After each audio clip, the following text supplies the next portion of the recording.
So I got a 3D printer. It's kind of exciting.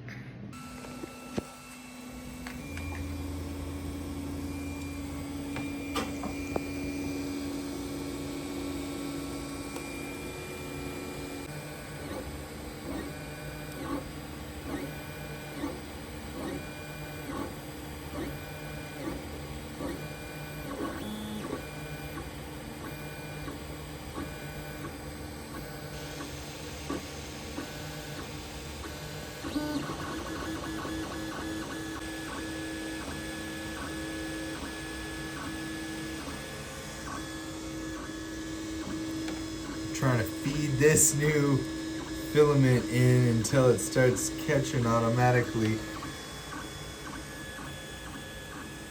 This is so cool.